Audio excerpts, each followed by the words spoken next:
What's up friends? Welcome back to another video. So for today's ride, hapon gaming tayo. And aahon lang ako ng mahabang parang. Pero medyo madaming nagtatanong sa nanakaw natin na bike at kung anong magiging plano ko. So magiging kwentuhan ride to ngayon. So let's go!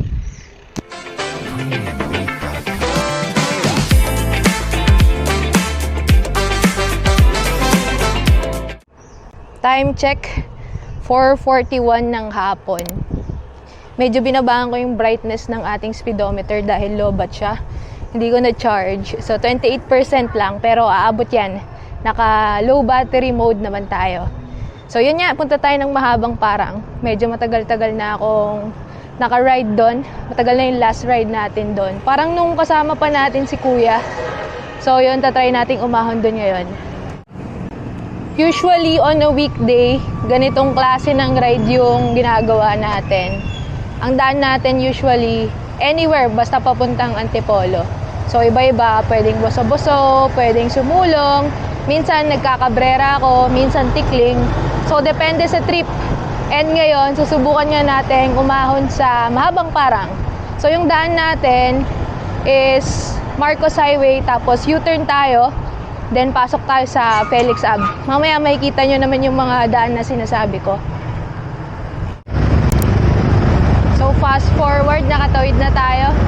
Kakanan na tayo dito sa may Santa Lucia. Shortcut, palabas ng Felix Ave. Alam nyo na to. Usually naman dito tayo dumadaan talaga. Ayan o. Makakasabay tayo nagbabike. Yun o, Felix Ave na tayo. So dito tayo lalabas. Doble ingat lang. Nagbi-build up yung mga sasakyan dito. And there you go. Sana hindi traffic ngayon. Bakasyon pa rin naman yata ng mga pumapasok sa school eh. Pero maaga alas 5 na. Rush hour na. Anyway, kaya naman tong daanin sa tiyaga. In fairness, maluwag dito sa Felix Ave.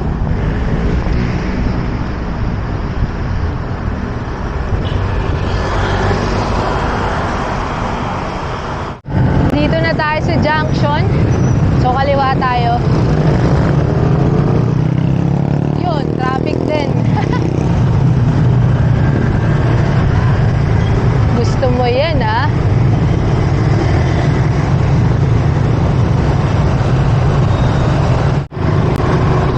Road pala tong junction ngayon. Rough road. Parang inaayos ata nila eh. Feeling ko ito yung stage bago nila lagyan ng asfalto. Parang pinapantay siguro. Pero may nginig.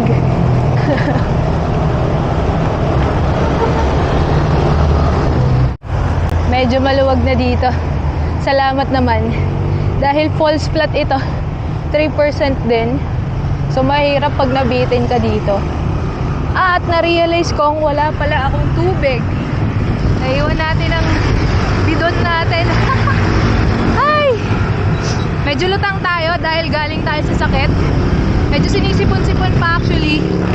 Pero kailangan natin pumadyak dahil ultra gravel this weekend, tapos Shimano Fest naman the following weekend. So kailangan natin mag-ensayo. Anyway, recovering naman na ako. So chill lang today. Let's take it easy. So dito sa Rotonda, kanan tayo. Pakaliwa dyan, Tikling, tapos Cabrera. Tayo naman dito sa may papuntang Angono. Hanap tayo ng tindahan, bili tayong tubig or kaya buko, ganyan. Medyo nauuhaw na rin ako eh. Dito na tayo sa Taytay. Sana makahanap na tayo ng bilihan. Pero medyo madaming tao dito. I think dun na tayo sa bandang Angono bumili.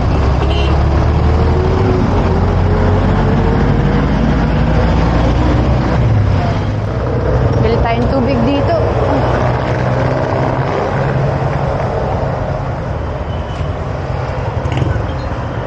May mineral po kayo? Huwag mo nalagay straw. Mineral po. Thank you.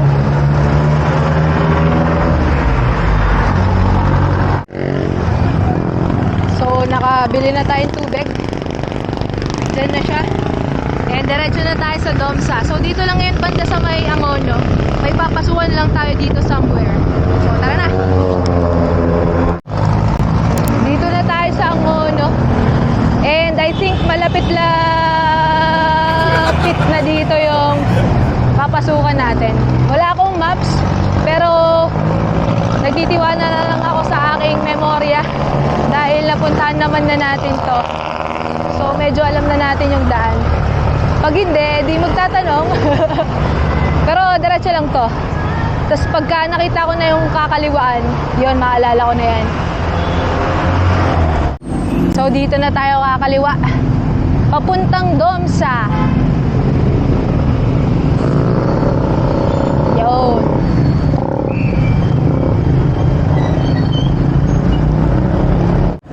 Medyo kinakabahan ako Tumutulo kasi yung sipon ko Ang hirap pa naman umahon ng tumutulo yung sipon. At for sure, madaming curious dyan sa inyo kung anong bike yung gamit ko. So, tama po yung iba dyan sa mga nakahula. Gamit ko ang bike ni Ate Chacha. So, pinagamit niya to sa akin. And later, pagkukwentuhan natin yan kung paano ba nawala yung bike ko, anong gagamitin ko, anong future plans. Later, pagkwentuhan natin. Pero ahon muna tayo. Ang hirap magsalita ng umahon. Pero 2% pa lang to. Warm up pa lang to. Hindi pa to yung totoong ahon ng Domsa. Ano muna tayo?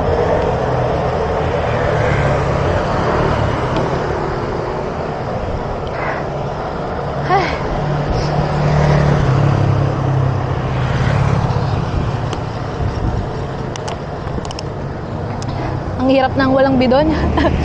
Huwag nyo akong gagayahin, guys. Make sure na kompleto yung mga gamit nyo pag magra-ride kayo. Pero aside dun sa water bottle natin, meron naman tayong mga essentials. May ilaw tayo, harap and likod. Tapos mga tools. Tubig lang talaga naiwan. Nasa rep kasi nilagay ko sa freezer kanina. You know, 19 kilometers in. 5:47 ng hapon. Malapit na tayong umahon. So, lusong lang konti dito. Tapos after nyan, ahon na. Ang alam ko may mga warm up pa Kung tama ang pagkakaalala ko. Yan Ito mga warm up. Mga punchy na ahon. Alam ko 2 punchy na ahon. Tapos saka yung mahaba. Mahaba na matarik. So dito, conserve ka lang. Chill lang. Ang goal lang naman natin today, sana makalusong tayo bago magdilim. Kasi mahirap abutan ng dilim dito Ilang percent to? 9%.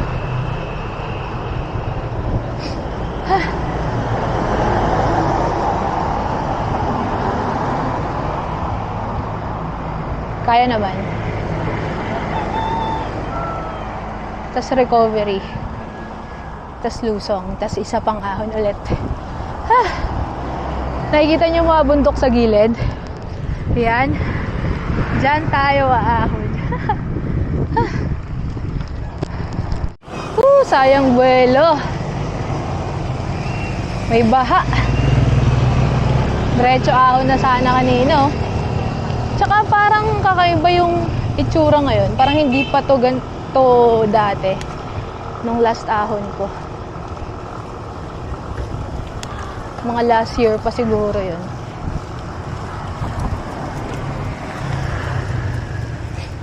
Ingat po. Medyo mahaba-haba din to. And again, huwag kayong titira dito. Dahil hindi pa ito yun. Warm up pa lang ito.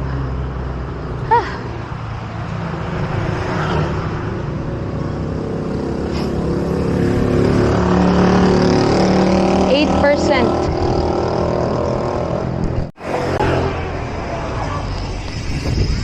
Dami nagbabike ngayong hapon, nakakatuwa. So, ito na yung konting lusong, tapos diretso aon na. Dahil dyan, inom muna tayo ng tubig para gumaan din yung bike. Wow!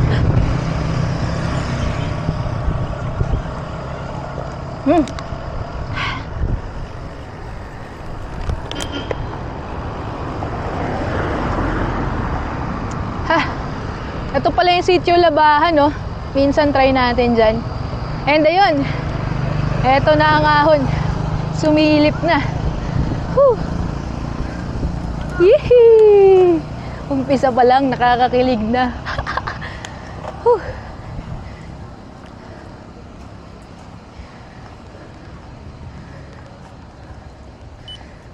Pacing is the key. Simula na ng ahon, 12%. Whew!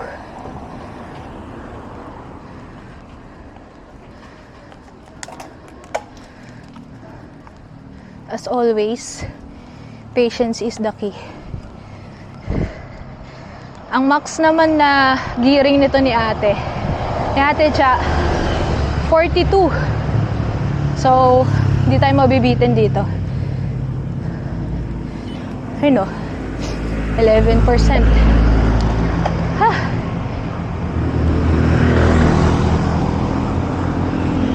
Hindi ko na maalala kung gaano kahaba to. Kung ilang siko. Sabay-sabay natin bilangin.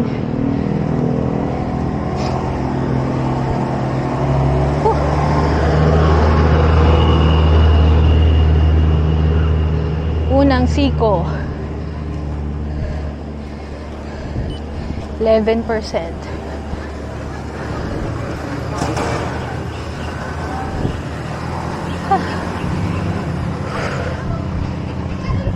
Hello! Tumiliba naman. Cute nung bata. Sana huwag tayo mahuling tumukod.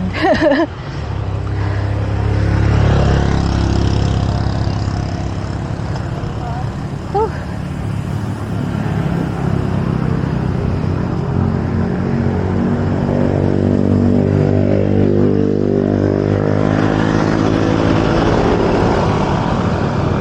%.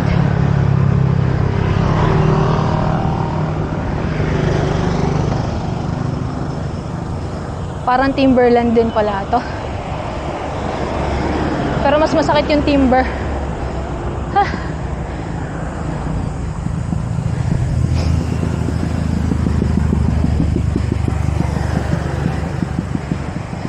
Pangalawang siko. May lambat.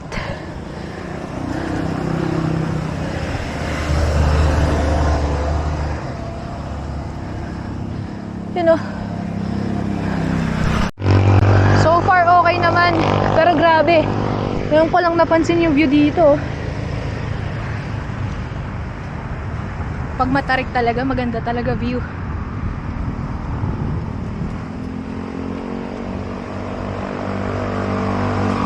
Parang malapit na din yung recovery.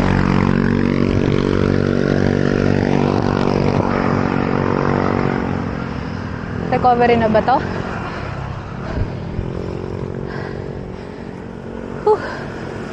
Parang umiksi siya. Wow! Yabang.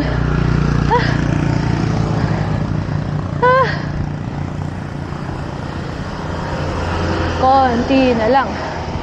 Konti na lang.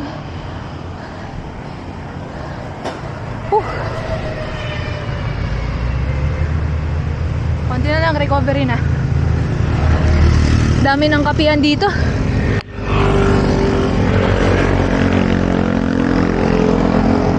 Nakaka-tempt tumukod oh.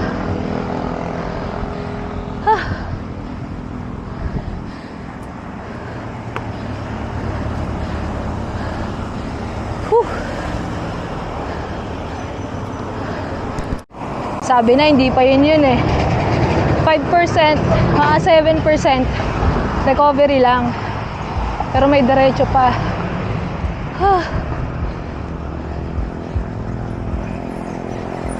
Pacing pa din. Kaya pa naman. Proper breathing, proper pacing, proper cadence. That is the key.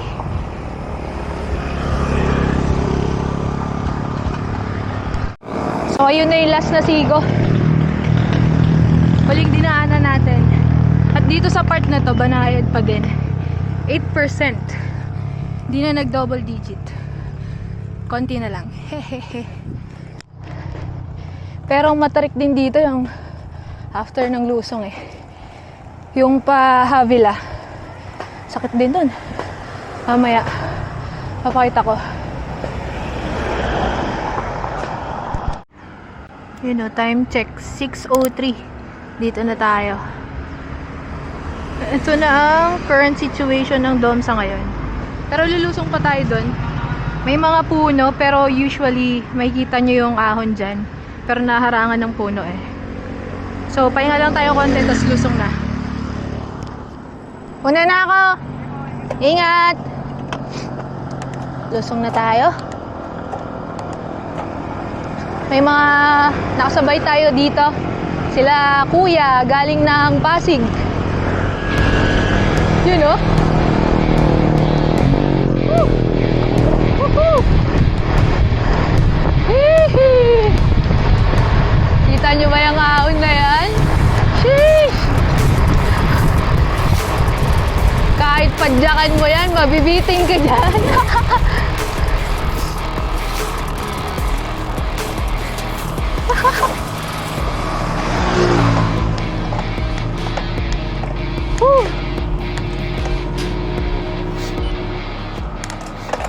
Mahaba to.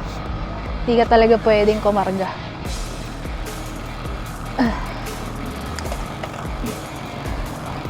10%.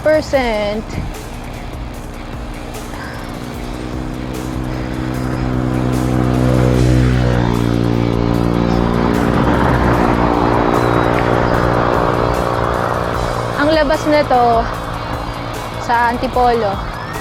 So may way din papuntang Sumulong. So iniisip kong dumiretso sa Antipolo Cafe or sa Ahon Coffee.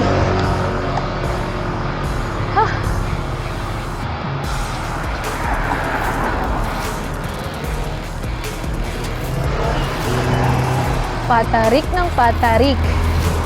12%.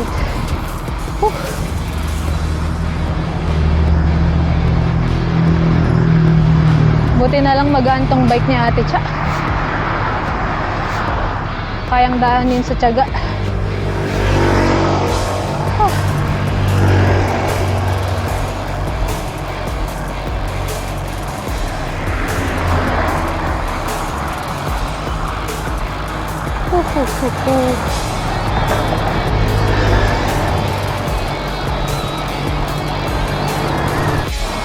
Lagpas na tayo sa Havila. Ito na ang true challenge. 16%.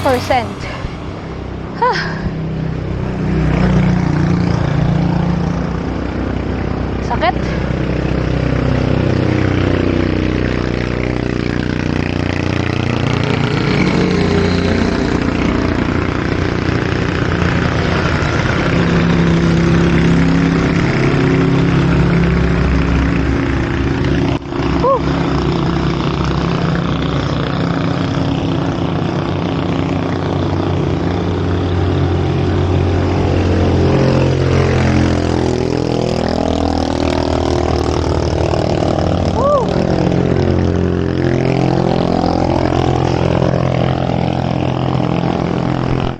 Eto na, last stretch. Nakaka-tempt tumuod dito.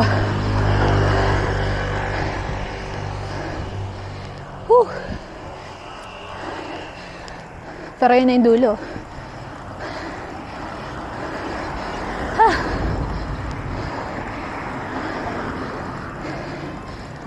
Ay, sa wakas.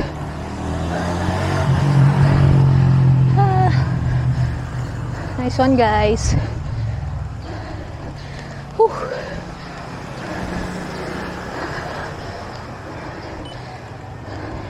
Dito, 12% pa din. Ha! Wala na yung bukuhan dito. Dati may bukuhan dito eh. Ha! Pero pahinga tayo. Ha! Woo! Nice! So, ayun.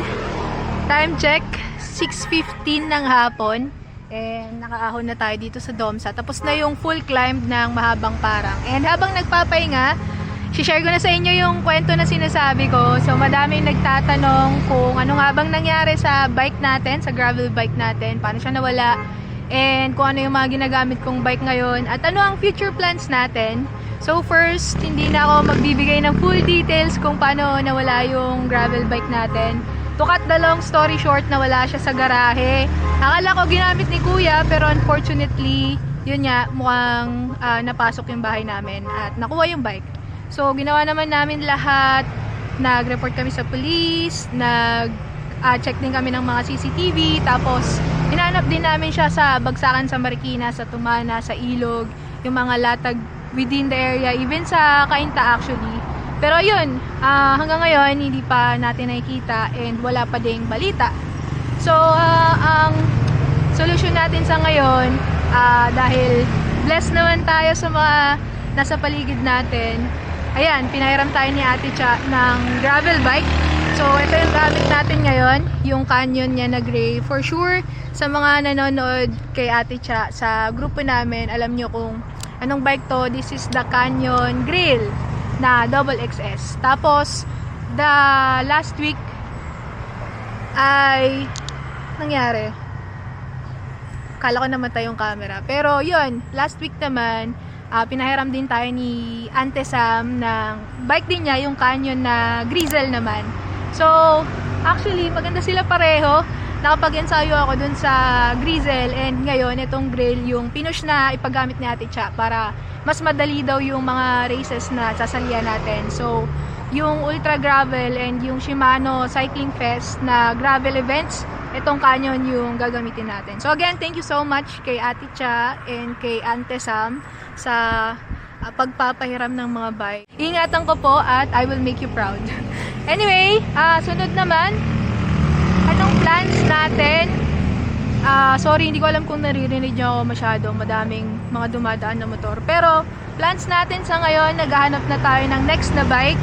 So, naghahanap ako ng all-road na bike. Yung pwede sa kalsada, pwede din sa gravel events. Kasi, doon tayo mas nag-enjoy recently. So, naghahanap na ako ng magandang gravel bike na. Tapos, ang plan ko, isang bike na lang yung i-maintain. So, yun na lang ang gagamitin ko all throughout. Tapos, palit-palit na lang ng gulong. Depende sa type ng ruta na gagawin. So, yun. Yun ang ating current situation. And, watch out for the next vlogs kung ano yung magiging next bike natin. Yun lang naman. And, pahinga lang ako konti. Tapos, diretso na tayo sa cafe. Or sa sa Ahon Coffee. Kung saan natin matripan. Okay. Time check, 6:20. Di na tayo masyado nagtagal doon. Medyo malamok. Baka madengge pa tayo. Pero let's go, ride out na. Antipolo Cafe na lang. Traffic ulit. Pasumulong. Mukhang labasan dito. Nagsabay-sabay na yung mga palabas ng work. Time check, 6:44. Dito na tayo sa Inares. Inaabot na tayo ng dilim. Anyway, may mga ilaw naman nga tayo. And malapit na rin tayo sa cafe. Antipolo Cafe. Siguro tambay lang ako dun sa Glet mga hanggang 7:30. Tas uwi na rin. Dahil tayo ay may pasok pa. Buti na lang work from home naman tayo.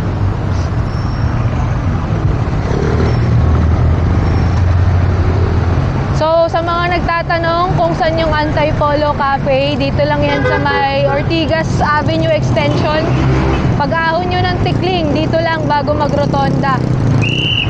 Pagka galing ng Inares, nasa left side siya. Pag galing ng Tikling,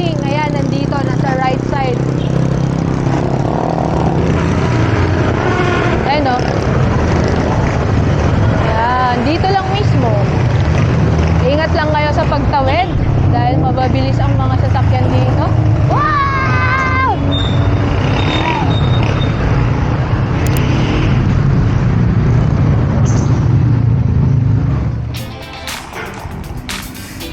Uy, pumasok yung ticket.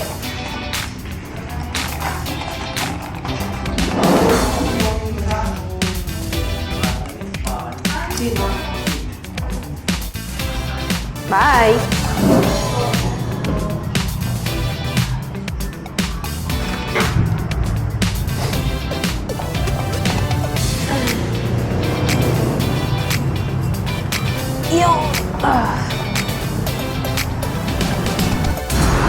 Time check, 7:34 after 29 kilometers. Uwi na tayo. So, iniisip ko kung tikling or sumulong. Parang sumulong na lang. Para may ahon pa. Pabalik.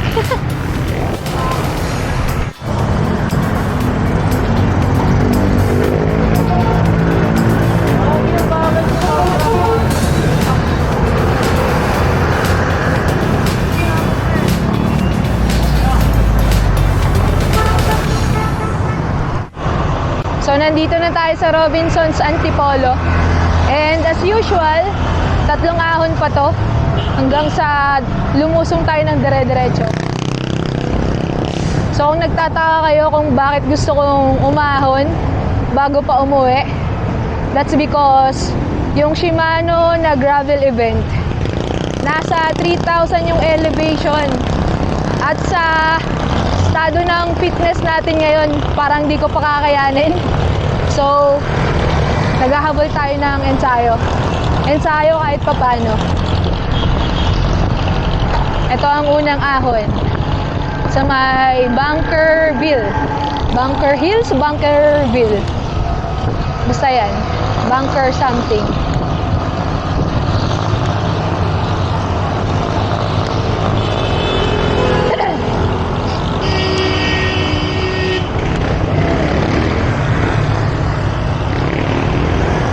Ano?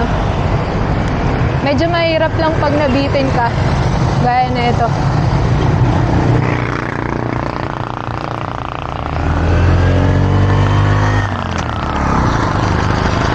Bunkersville nga. Bunkers Village.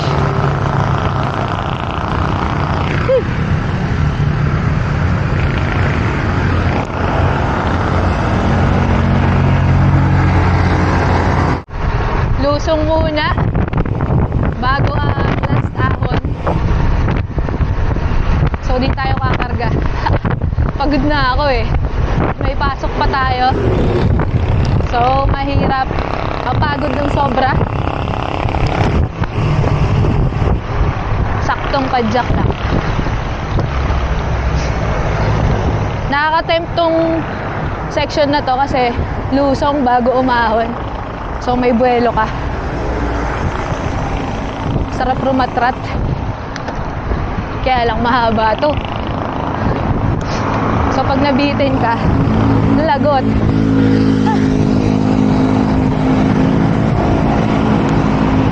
Tapos yung matarik na part, yung nasa dulo. Kaya ang hirap talaga.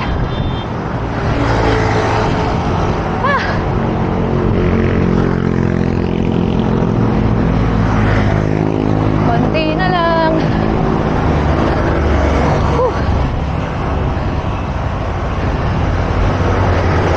Yun.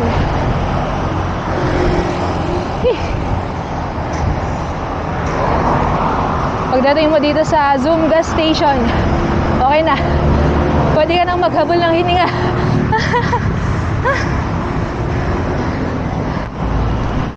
Eto na, favorite natin. Lusong na. Woohoo!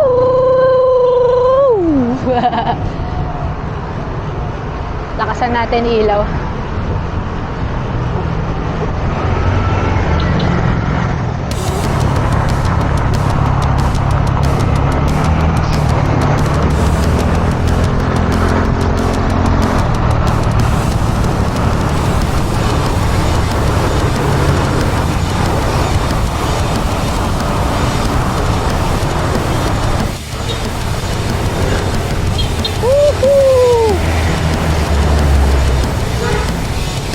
Dapat attentive ka talaga habang lumulusong.